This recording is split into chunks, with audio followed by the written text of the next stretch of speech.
Hello दोस्तों, स्वागत है आप सभी का हमारे चैनल पर। तो हम लोग कर रहे हैं क्लास 12th का एनसीईआरटी। इसमें हम लोग पढ़ रहे हैं अर्थशास्त्र। तो इसमें दो किताब है, एक व्यष्टि अर्थशास्त्र, एक समष्टि। तो हम लोग समष्टि अर्थशास्त्र कर रहे हैं, व्यष्टि अर्थशास्त्र हो चुका है। तो आप लोगों ने अगर नहीं देखा तो जाकर उसको देख सकते हैं। और आज चैप्टर 3 पढ़ेंगे, मुद्रा और बैंकिंग। इसके पहले चैप्टर 1 चैप्टर 2 करा दिया गया है, तो उसको भी देखना चाहते हैं तो प्ले लिस्ट ओपन करके जाकर देख सकते हैं। तो हम लोग यहाँ पर यूपीएससी और पीपीसीएस के लिए पढ़ रहे हैं, जो कि अगर आप उसकी तैयारी कर रहे हैं तो बेस मजबूत करने के लिए एनसीईआरटी पढ़ना जरूरी होता है। उसके बाद ही कोई स्टैंडर्ड बुक उठाइए अब। और अगर आप क्लास 12th के विद्यार्थी हैं तो आप तो पढ़ेंगे ही। तो चलिए हम लोग शुरू करते हैं। आज का टॉपिक है मुद्रा और बैंकिंग का। तो चलिए इसका पहले इंट्रोडक्शन के बारे में जानते हैं, कुछ पिछले अध्याय के बारे में और इसमें। तो मुद्रा विनिमय का एक सर्वमान्य माध्यम है। ऐसी अर्थव्यवस्था जो व्यक्ति विशेष से बनी हो, उसमें वस्तुओं का कोई विनिमय नहीं हो सकता है और इसलिए वहाँ मुद्रा की कोई भूमिका नहीं होती है। एक से ज़्यादा व्यक्ति होने पर भी अगर वे बाजार के समव्यवहार में भाग नहीं लेते हैं, जैसे कि किसी टापू पर कोई एक परिवार रहता हो, तो वहाँ मुद्रा का कोई कार्य नहीं होता है। किंतु जैसे ही एक से अधिक आर्थिक एजेंट बाजार के माध्यम से समव्यवहार शुरू करते हैं, मुद्रा विनिमय को सुविधाजनक बनाने का एक महत्वपूर्ण साधन बन जाती है। मुद्रा के माध्यम के बिना आर्थिक विनिमय को वस्तु विनिमय कहा जाता है। यद्यपि वे आवश्यकताओं के उभय संयोग की संभाव्यता को अनुमानित करते हैं। उदाहरणतः मान लीजिए कि एक व्यक्ति के पास चावल का अधिशेष है, जिसके बदले में वह वस्त्र का विनिमय करना चाहता है। यदि वह बहुत भाग्यशाली नहीं है तो उसे ऐसा व्यक्ति नहीं मिलेगा जिसकी मांग ठीक विपरीत हो, अर्थात उसे चावल की ज़रूरत हो और वह ज़रूरत से ज़्यादा उपलब्ध कपड़ों के बदले विनिमय करना चाहता हो। जैसे जैसे व्यक्तियों की संख्या में वृद्धि होगी, खोज की लागत निषेधक होती जाएगी। इसलिए एक मध्यवर्ती वस्तु का होना बहुत जरूरी है, जिससे लेन देन को सरल बनाया जा सके और जो दोनों पक्ष द्वारा स्वीकार्य हो। ऐसी वस्तु को मुद्रा कहते हैं। एक व्यक्ति अपने उत्पादित वस्तु को मुद्रा के बदले बेचकर इसका उपयोग अपनी जरूरत के वस्तु को खरीदने में कर सकता है। यद्यपि मुद्रा की मुख्य भूमिका विनिमय को सुगम बनाना है, किंतु यह अन्य उद्देश्यों की पूर्ति में भी सहायक होता है। आधुनिक अर्थव्यवस्था में मुद्रा के निम्नलिखित महत्वपूर्ण कार्य हैं। तो चलिए अब हम जानते हैं इस चैप्टर का पहला पॉइंट, जो कि है मुद्रा के कार्य। जैसा कि ऊपर वर्णित है, मुद्रा की सर्वप्रथम भूमिका यह है कि वह विनिमय के माध्यम के रूप में कार्य करती है। बड़ी अर्थव्यवस्था में वस्तु विनिमय अत्यंत कठिन कार्य है, क्योंकि उच्च कीमतों के कारण व्यक्तियों को अपने आधिक्य के विनिमय के लिए योग्य व्यक्तियों की तलाश करनी होगी। मुद्रा सुविधाजनक लेखा की एक इकाई के रूप में भी कार्य करती है। सभी वस्तुओं और सेवाओं का मूल्य मौद्रिक इकाई के रूप में अभिव्यक्त किया जा सकता है। जब हम कहते हैं कि एक कलाई घड़ी का मूल्य 500 रुपये है, तो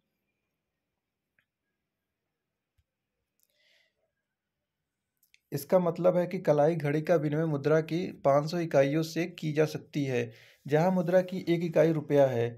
यदि एक पेंसिल की कीमत 2 रुपये है और एक कलम की कीमत 10 रुपये है, तो हम कलम और पेंसिल की सापेक्ष कीमत की गणना कर सकते हैं। जैसे एक कलम की कीमत 10/2, तो ये 5 पेंसिल। और अन्य वस्तुओं की तुलना में मुद्रा की गणना में भी इसी प्रकार के धारणा का प्रयोग किया जा सकता है।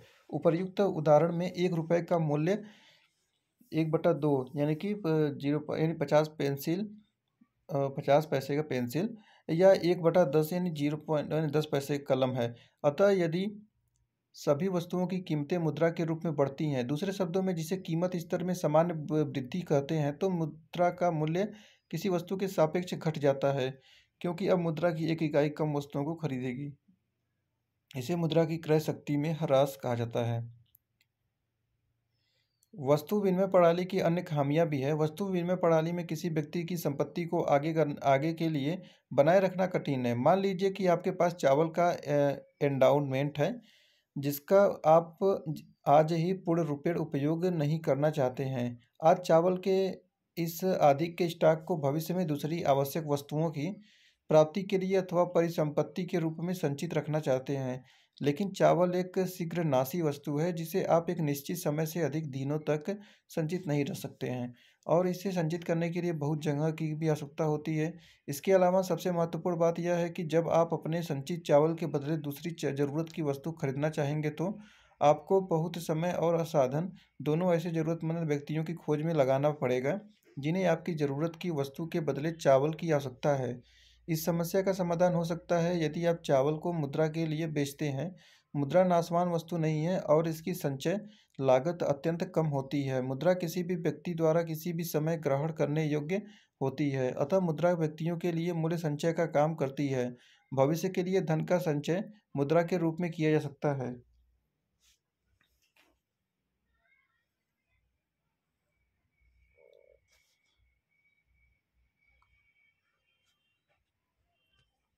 कुछ देशों ने एक ऐसी अर्थव्यवस्था की ओर चलने का प्रयास किया है जिसमें नकदी का उपयोग कम और डिजिटल सौदों का उपयोग अधिक होता है। यह समाज एक ऐसे आर्थिक समाज का बोध कराता है जिसमें वित्तीय सौदे भौतिक बैंक नोटों अथवा सिक्कों से संबंधित न होकर व्यवहार करने वाले पक्षों के बीच डिजिटल सूचनाओं यानी सामान्यतः द्रव्य का इलेक्ट्रॉनिक प्रतिनिधित्व से जुड़े होते हैं। भारत में सरकार लगातार अधिक वित्तीय समायोजन के विभिन्न सुधारों में विनियोग कर रही है। विगत कुछ वर्षों में धन जन खाते, आधार आधारित भुगतान पद्धतियों, e wallets, national financial switch आदि ने सरकार के डिजिटल होने के निश्चय को बल प्रदान किया है। मोबाइल एवं स्मार्टफोनों के भी पूरे भारत में फैल जाने के कारण आज वित्तीय समायोजन को एक वास्तविक स्वप्न की भांति देखा जाता है।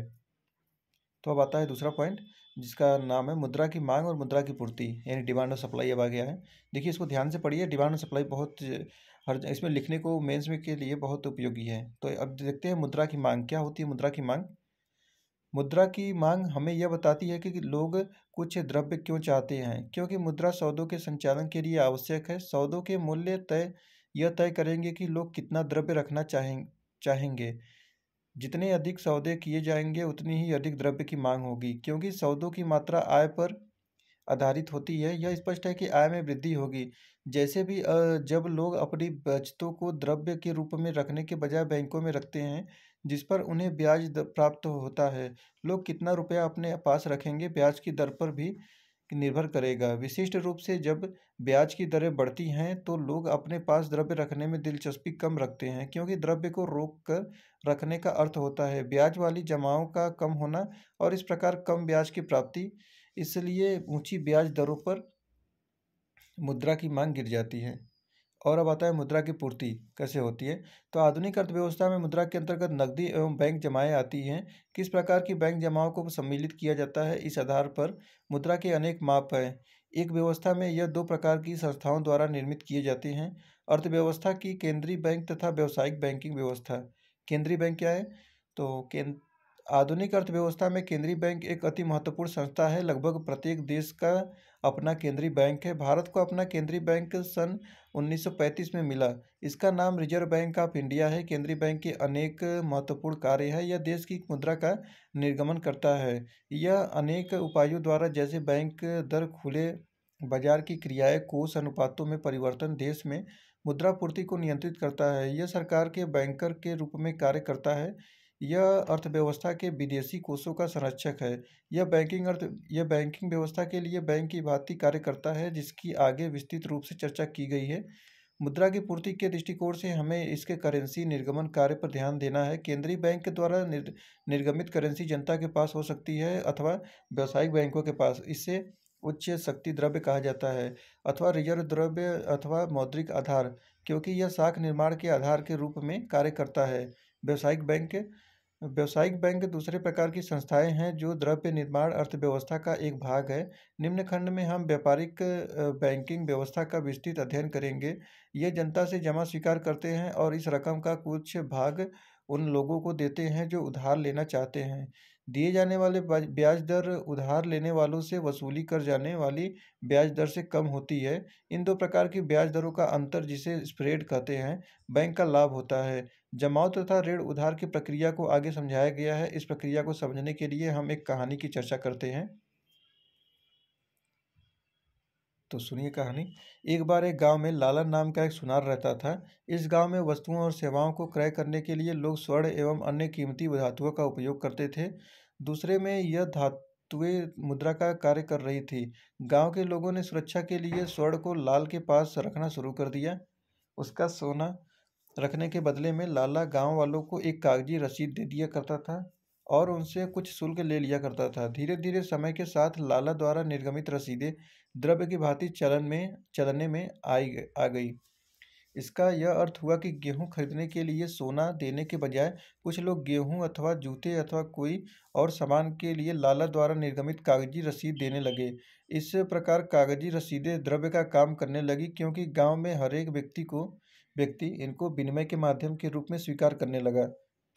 अब हम यह मानकर चलते हैं कि लाला के पास 100 किलोग्राम सोना है जो विभिन्न लोगों द्वारा जमा किया गया है, और उसने 100 किलो सोने से संबंधित रसीदें निर्गमित की है। इस समय रामू लाला के पास आता है और 24 किलोग्राम सोने का ऋण मांगता है। क्या लाला यह ऋण दे सकता है? उसके 100 किलोग्राम सोने के दावेदार तो पहले से ही हैं। तो भी लाला यह निर्णय ले सकता है कि सोना जमा करने वाला प्रत्येक व्यक्ति एक ही समय अपना सोना निकालने नहीं आएंगे। इसलिए वह रामू को ऋण दे देता है और इसके लिए उससे कुछ कीमत वसूल कर लेता है। यदि लाला रामू को 25 किलोग्राम सोने का ऋण दे देता है, रामू इसे अली को दे सकता है और अली इस 25 किलोग्राम सोने को लाला के पास रख देता है और बदले में रसीद प्राप्त कर सकता है। प्रभावतः यह कागजी रसीदें द्रव्य की भांति काम करते हुए 125 किलोग्राम हो जाएगी। ऐसा प्रतीत होता है कि लाला ने हवा में द्रव्य का सृजन कर लिया है। आधुनिक बैंकिंग व्यवस्था ठीक उसी प्रकार कार्य करती है जिस प्रकार इस उदाहरण में लाला व्यवहार करता है। व्यावसायिक बैंक उन फर्मों तथा व्यक्तियों के बीच जिनके पास अतिरिक्त कोष होते हैं तथा वे जिनको कोषों की आवश्यकता होती है मध्यस्थता करते हैं। जिन व्यक्तियों के पास अतिरिक्त कोष होते हैं वे इन्हें बैंकों के पास जमाओं के रूप में रख सकते हैं, और जिनको इनकी आवश्यकता होती है वे गृह ऋण, उपज ऋण आदि के रूप में बैंकों से इन्हें उधार ले लेते हैं। लोग बैंकों में द्रव्य इसलिए रखते हैं क्योंकि बैंक जमाओं पर कुछ ब्याज प्रदान करते हैं। बैंकों में अतिरिक्त कोषों को रखना घर की अपेक्षा सुरक्षित भी है, जैसे कि उपयुक्त उदाहरण में लोग अपने सोने के घरों में न रख कर लाला के पास रखना पसंद करते हैं। चेक तथा डेबिट कार्ड के आधुनिक संदर्भ में मांग जमाओं को रखना लेन देन को अधिक सुविधाजनक एवं सुरक्षित बना देता है, यद्यपि इन पर कोई ब्याज नहीं मिलता। मकान खरीदने के लिए बड़ी मात्रा में नगद रुपया देने के विषय में कल्पना कीजिए। बैंकों में जमा किए गए कोषों का बैंक क्या करता है, यह मानकर उनमें से प्रत्येक व्यक्ति जिसने बैंक में धन जमा किया है एक ही समय में धन को नहीं निकालेगा। बैंक इन कोषों का भी किसी व्यक्ति को जिसको कोषों की आवश्यकता है ब्याज दे सकता है। अब आता है तीसरा पॉइंट, बैंकिंग व्यवस्था द्वारा साख सृजन। तो बैंक उसी प्रकार द्रव्य का सृजन कर सकते हैं जिस प्रकार लाला कहानी के अंतर्गत। बैंक इसे इसीलिए उधार दे सकते हैं क्योंकि वे सभी जमाकर्ताओं को एक ही समय रुपया उधार वापस मांगने की अपेक्षा नहीं करते। जब बैंक किसी को उधार देते हैं उस समय उस व्यक्ति के नाम में एक नया जमा खाता खोल दिया जाता है और इस प्रकार द्रव्य की पूर्ति पुराने जमाओं प्लस नए जमा करेंसी तक बढ़ जाती है। हम एक उदाहरण लेते हैं। मान लीजिए कि ये देश में केवल एक बैंक है। हम इस बैंक का वित्तीय चिट्ठा बनाते हैं। चिट्ठा एक फर्म की समस्त आस्तियों तथा देनदारियों का लेखा होता है। पारंपरिक रूप से फर्म की आस्तियों को बाएं तरफ तथा देनदारियों को दाएं तरफ दिखाया जाता है। लेखांकन के नियम के अनुसार चिट्ठे के दोनों पक्ष बराबर होने चाहिए अथवा कुल आस्तियां का योग कुल देनदारियों के योग के बराबर होना चाहिए। आस्तियां वे मदे होती हैं जिनकी एक फर्म स्वामी होती है अथवा जिनका फर्म दूसरों पर हक रखती हैं। बैंक के संदर्भ में भवन, फर्नीचर आदि के अतिरिक्त जनता को दिए गए ऋण भी इसकी आस्तियां हैं। जब एक बैंक किसी व्यक्ति को सौ का ऋण देती मतलब 100 रुपये का ऋण देती है तो यह बैंक का उस व्यक्ति के ऊपर 100 रुपये का दावा है। दूसरी आस्तियां बैंक के इसकी कोष है। कोष वे जमाए हैं जो बैंक केंद्रीय bank reserve bank of India के पास रखते हैं तथा इसको नगद धन राशि कहते हैं। मतलब इन कोषों को आंशिक रूप से नगद और आंशिक रूप से रिजर्व बैंक ऑफ इंडिया निर्गमित वित्तीय दस्तावेजों के रूप में रखा जाता है। देखिए यहाँ पर आस्तियाँ इक्वल टू कोष प्लस ऋण होता है। देनदारियाँ क्या है? तो देनदारियाँ फर्म के ऋण होते हैं अथवा जो उसे अन्यों को देना है। एक बैंक के लिए मुख्य देनदारी किसकी जमाएं हैं जो लोग इसके पास रखते हैं। देनदारियाँ मतलब जमाएं। देखिए और यहाँ पर क्या था, रिजर्व बैंक के पास जो रखा गया था आस्तियाँ। और फिर उसके बाद है लेखांकन के नियम के अनुसार खाते के दोनों पक्ष बराबर होने चाहिए, इसलिए यदि आस्तियाँ देनदारियों से अधिक है उनको सीधी तरफ नेटवर्थ के नाम से लिखा जाता है। तो नेटवर्थ इक्वल टू आस्तियाँ माइनस देनदारियाँ हैं। अब आता है तीसरा का पहला पॉइंट है, एक काल्पनिक जो बैंक का चिट्ठा, मतलब बैलेंस शीट के बारे में बात कर रहा है। हमारे काल्पनिक बैंक में 100 रुपये के बराबर जमा देनदारियों से शुरू करें। ऐसा इसलिए हो सकता है क्योंकि श्री फर्नांडिस ने बैंक में 100 रुपये जमा किए हैं। अब यह बैंक इस जमा राशि को केंद्रीय बैंक में रिजर्व के रूप में जमा करेगा। तालिका 3.1 दे सकते हैं। यदि हम यह मान लें कि चलन में कोई करेंसी नहीं है तो अर्थव्यवस्था में मुद्रा की कुल पूर्ति 100 रुपये होगी। तो यहाँ पर एक बैलेंस शीट दिखाया गया है अस्तियाँ और देनदारियाँ का। तो अस्तियाँ में कोष 100 रुपये का है और देनदारियाँ में देखिए जमाए 100 रुपये का है। नेटवर्थ 0 हो गया और टोटल योग 100 और नीचे भी योग 100, यानी टोटल जो यहाँ पे है ना, यहाँ पे 100 आना चाहिए। तो M1 करेंसी प्लस जमाए और इसका टू 0 प्लस यानी कुल मिला के 100 रुपये का। तो सारा सीजन की सेवाएँ तथा मुद्रा गुणक क्या होता है। मान लीजिए मैथ्यू बैंक के पास 500 रुपये के ऋण के लिए आता है। क्या हमारा बैंक उसे ऋण देगा? अगर बैंक ऋण देती है और मैथ्यू ऋण राशि को बैंक में ही जमा कर देता है तो कुल बैंक जमाए और इसलिए कुल मुद्रा की पूर्ति बढ़ जाएगी। ऐसा प्रतीत होता है कि इस प्रकार बैंक जितना यह चाहे उतना द्रव्य सृजन कर सकती है। परंतु क्या बैंकों की साख अथवा द्रव्य सृजन करने का क्षमता की कोई सीमा है? या हाँ, यह केंद्रीय बैंक द्वारा निर्धारित की जाती है। रिजर्व बैंक ऑफ इंडिया जमाओं के एक निश्चित प्रतिशत को तय कर देता है जो प्रत्येक बैंक को रखना अनिवार्य होता है। यह इसलिए किया जाता है ताकि कोई बैंक अत्यधिक ऋण नहीं दे सके। यह एक वैधानिक अनिवार्यता है और बैंकों पर बाध्य है। इस आवश्यक कोष अनुपात अथवा नकद कोष अनुपात यानी CRR कहा जाता है। CRR के अतिरिक्त बैंकों के अल्पकाल में कुछ कोष तरल रूप में रखना अनिवार्य होता है। इसे वैधानिक तरलता अनुपात यानी SLR कहते हैं। CRR कोष जमा राशि का वह प्रतिशत जो किसी बैंक में आरक्षित नकद के रूप में रखना चाहिए। तो देख लीजिए हमारे काल्पनिक उदाहरण मान लीजिए CRR 20% है। 100 रुपये के जमाओं के पीछे वो बैंकों को 20 रुपये रखेगा। नकद कोष रखना होगा केवल से जमाओं को अर्थात 80 रुपये को ऋण पे उपयोग में किया जा सकता है। अब आता है चौथा पॉइंट, मुद्रा पूर्ति के नियंत्रण के नीतिगत उपकरण। रिजर्व बैंक एकमात्र संस्था है जो करेंसी निर्गमित कर सकती है जब अधिक साख सृजन के लिए व्यावसायिक बैंकों को अधिक कोषों की आवश्यकता होती है। वे इन कोषों को प्राप्त करने के लिए बाजार में जा सकते हैं अथवा केंद्रीय बैंक के पास। केंद्रीय बैंक के विभिन्न उपकरणों के द्वारा उनको कोष प्रदान करती है। रिजर्व बैंक ऑफ इंडिया की यह भूमिका हर समय बैंकों को कोष प्रदान करने के लिए तैयार रहना केंद्रीय बैंक का एक और महत्वपूर्ण कार्य है। इसी कारण केंद्रीय बैंक को अंतिम ऋणदाता कहते हैं। रिजर्व बैंक ऑफ इंडिया अर्थव्यवस्था में मुद्रा पूर्ति का विभिन्न तरीकों से नियंत्रण करती है, मतलब जो कंट्रोल करता है वो RBI। मुद्रा पूर्ति के लिए प्रयुक्त उपकरण परिणात्मक अथवा गुणात्मक हो सकते हैं। परिणात्मक उपकरण मुद्रा पूर्ति की मात्रा को CRR अथवा बैंक दर अथवा खुले बाजार की क्रियाओं परिवर्तन करके करते हैं। अब देखिए अब तक यह स्पष्ट हो गया है कि यदि केंद्रीय बैंक कोष अनुपात में परिवर्तन करता है तो उससे बैंकों द्वारा ऋणों में परिवर्तन हो जाएंगे जिसके कारण जमाए तथा मुद्रा पूर्ति प्रभावित होंगे। पहले चर्चित उदाहरण में मुद्रा गुणक क्या होगा यदि रिजर्व बैंक ऑफ इंडिया कोष अनुपात को बढ़ाकर 25% कर देती है। अब यहाँ पर आता है मांग और पैसे की आपूर्ति, एक विस्तृत चर्चा है।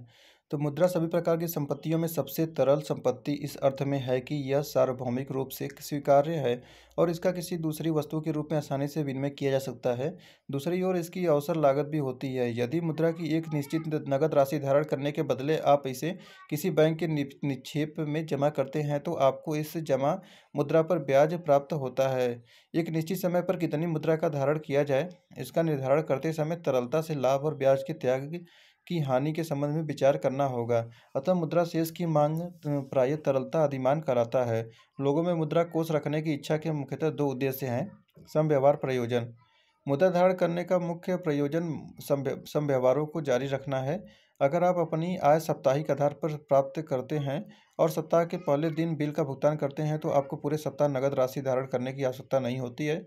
आप अपने नियोक्ता को कह सकते हैं कि वह आपके साप्ताहिक वेतन से व्यय को सीधे काट कर बाकी बचे वेतन को आपके बैंक खाते में जमा कर दे। लेकिन हमारे व्यय के ढांचे और प्राप्तियों में प्रायः मिलान नहीं होता। लोग अलग अलग समय पर आय प्राप्त करते हैं किंतु उनका व्यय उस पूरे समयांतराल में निरंतर होता रहता है। मान लीजिए कि आपको प्रत्येक माह की पहली तारीख को 100 रुपये आय प्राप्त होती है और इसका माह के शेष दिनों में व्यय होता रहता है। इस प्रकार माह के आरंभ और अंत में आपका रोकड़ शेष क्रमशः 100 रुपये और 0 रुपये रहता है। तब आपकी औसत नगद धारिता की गणना 100 प्लस 0 यानी 2 बराबर 50 रुपये के बराबर हो जाएगी में की जा सकती है। अब हम दो व्यक्ति वाली अर्थव्यवस्था पर विचार करेंगे, जिसमें दो सत्व एक फर्म, एक व्यक्ति का स्वामित्व और एक श्रमिक है। प्रत्येक महीने के प्रथम दिन फर्म श्रमिक को 100 रुपये का वेतन देती है। श्रमिक इसके बदले आय को फर्म द्वारा उत्पादित वस्तु पर पूरे माह में व्यय करता है। यहाँ अर्थव्यवस्था में केवल एक ही वस्तु उपलब्ध है। इस प्रकार प्रत्येक माह के आरंभ में श्रमिक के पास 100 रुपये मुद्रा शेष रहता है और फर्म के पास 0 रुपये। माह के अंतिम दिन तस्वीर उल्टी होती है। फर्म के पास 100 रुपये होता है, उसे श्रमिक के पास वस्तु बेचने के प्राप्त होता है। फर्म और श्रमिक को औसत मुद्रा में 50 रुपये के बराबर है। इस प्रकार अर्थव्यवस्था में समव्यवहार के लिए मुद्रा की मांग 100 रुपये बराबर होगी। इस अर्थव्यवस्था में मासिक समव्यवहार का कुल परिणाम 200 रुपये है। फर्म 100 रुपये मूल्य का उत्पाद श्रमिक को बेचता है और श्रमिक 100 रुपये मूल्य की सेवा फर्म को बेचता है। किसी किसी इकाई अवधि में इस अर्थव्यवस्था में समव्यवहार के लिए मुद्रा की मांग समव्यवहार की कुल मात्रा का अंश मात्र होगी। अब यहाँ पे जानते हैं विमुद्रीकरण। अर्थव्यवस्था में भ्रष्टाचार, काला धन, आतंकवाद और जाली मुद्रा के चलन जैसी समस्याओं से निपटने के लिए नवंबर 2016 में भारत सरकार द्वारा विमुद्रीकरण एक नई पहल थी। 500, 1000 रुपये के करेंसी नोट विधिग्राह्य नहीं रहे। 500 तथा 2000 रुपये के नोटों की एक नई श्रृंखला शुरू की गई। लोगों को कहा गया कि वे 31 दिसंबर 2016 तक बिना किसी घोषणा के पुराने नोटों को अपने बैंक खाते में जमा कर सकते हैं और 31 मार्च 2017 तक घोषणा सहित भारतीय रिजर्व बैंक में जमा कर सकते हैं। व्यवस्था को पूर्ण रूपेण टूटने तथा चलन में नकदी की कमी से बचाने के लिए सरकार ने लोगों को 4000 रुपये प्रति व्यक्ति प्रतिदिन पुराने नोटों में परिवर्तित करने की अनुमति प्रदान की। पेट्रोल पंपों, सरकारी अस्पतालों में तथा सरकारी अदायगियों जैसे बिजली के बिल, करों आदि के भुगतान के लिए 12 दिसंबर 2016 तक पुराने नोट विधिग्राही मुद्रा के रूप में स्वीकार किए गए। सरकार के इस कदम की प्रशंसा तथा आलोचना दोनों हुई। बैंकों तथा एटीएम के बाहर लोगों की लंबी लंबी कतारें लगने लगी। चलन में मुद्रा की कमी का आर्थिक क्रियाओं पर विपरीत प्रभाव पड़ा। वैसे समय बीतने के साथ स्थिति में सुधार हुआ और सामान्य स्थिति आ गई। इस कदम के धनात्मक प्रभाव भी हुए। इससे कर अनुपालन में सुधार हुआ और बड़ी संख्या में लोगों को कर के दायरे में लाया जा सका। लोगों की बचत औपचारिक वित्तीय व्यवस्था के अंतर्गत आ गई। फलस्वरूप बैंकों के पास अधिक साधन एकत्रित हो गए जिनको लोगों को कम ब्याज पर ऋण प्रदान करने में उपयोग किया जा सकता है। यह कदम काले धन की समस्या को हल करने के लिए सरकार के निर्णय का प्रदर्शन है कि कर की चोरी को अब आगे सहन नहीं किया जाएगा। कर वंचक सोचेंगे कि अचानक दंडात्मक कर देने की जोखिम की अपेक्षा नियमित सामान्य कर देना उत्तम है। कर अनुपालन बढ़ेगा और भ्रष्टाचार में कमी आएगी। नगद लेन देनों की औपचारिक भुगतान प्रणाली में शिफ्ट करके विमुद्रीकरण एक और तरीके से कर प्रशासन की सहायता होगी। गृहस्थ और फर्में नगद से इलेक्ट्रॉनिक भुगतान टेक्नोलॉजी की तरफ शिफ्ट होने लगे हैं। तो इस चैप्टर का सारांश पढ़ते हैं। मुद्रा के माध्यम के बिना वस्तुओं के विनिमय को वस्तु विनिमय कहते हैं। आवश्यकताओं के उभय संयोग के अभाव में यह अप्रचलित हो गया है। मुद्रा साधारणतः विनिमय के स्वीकार्य माध्यम के कार्य से विनिमय को सुगम बनाती है। आधुनिक अर्थव्यवस्था में लोग मुख्य रूप से दो उद्देश्यों से मुद्रा धारण करते हैं: अंतरण उद्देश्य और सट्टा उद्देश्य। इसके विपरीत मुद्रा की पूर्ति में करेंसी नोट और सिक्के, व्यावसायिक बैंकों द्वारा रखी गई मांग और आवधिक जमा आदि आते हैं। इसका वर्गीकरण संकुचित और व्यापक मुद्रा के रूप में तरलता के घटते हुए क्रम के अनुसार किया जाता है। भारत में मुद्रा की पूर्ति का नियमन भारतीय रिजर्व बैंक करता है, जो कि देश के मौद्रिक प्राधिकरण के रूप में कार्य करता है। अर्थव्यवस्था में मुद्रा की पूर्ति में परिवर्तनों के लिए लोगों के विभिन्न कार्यकलाप देश के व्यावसायिक बैंक और भारतीय रिजर्व बैंक उत्तरदायी हैं। भारतीय रिजर्व बैंक उच्च शक्तिशाली मुद्रा के स्टॉक बाजार और स्टॉक ब्याज दर और व्यावसायिक बैंकों की रिजर्व आवश्यकताओं को नियंत्रित करके मुद्रा की पूर्ति को नियंत्रित करता है। यह बाहरी आघातों से अर्थव्यवस्था में मुद्रा पूर्ति का स्थिरीकरण करता है। तो आगे आता है मुद्रा विनिमय। मुद्रा लेखा की इकाई और बंधपत्र, तरलता पास, वैधानिक पत्र, व्यापक मुद्रा, आरक्षित जमा मुद्रा, मुद्रा गुणक, अंतिम ऋणदाता, बैंक दर, रेपो दर, आवश्यकताओं का दुरुपयोग, विनिमय माध्यम, संचय मूल्य, ब्याज दर, कागजी मुद्रा, संकुचित करेंसी जमा, उच्च शक्तिशाली मुद्रा, खुली बाजार, नगद, आरक्षित, उलट रेपो दर। ये सब हम लोगों ने पढ़ा। और इसके बाद यहाँ पे कुछ क्वेश्चन दिया गया, जैसे वस्तु विनिमय प्रणाली क्या है, इसकी क्या कमियाँ हैं। तो इससे कुछ क्वेश्चन है, आप इस क्वेश्चन को कर सकते हैं। ठीक है, तो इस प्रकार ये चैप्टर समाप्त हुआ है और हम लोग अब नेक्स्ट चैप्टर पढ़ेंगे। चैप्टर नंबर 4 होगा। तो आज चैप्टर 3 पढ़ रहे थे हम लोग। चैप्टर 3 मुद्रा और बैंक की, अब चैप्टर 4 पढ़ेंगे नेक्स्ट वीडियो में। तो वीडियो पसंद आया तो वीडियो को लाइक और चैनल को सब्सक्राइब कर लीजिए। फिर हम लोग मिलेंगे नेक्स्ट वीडियो में। धन्यवाद।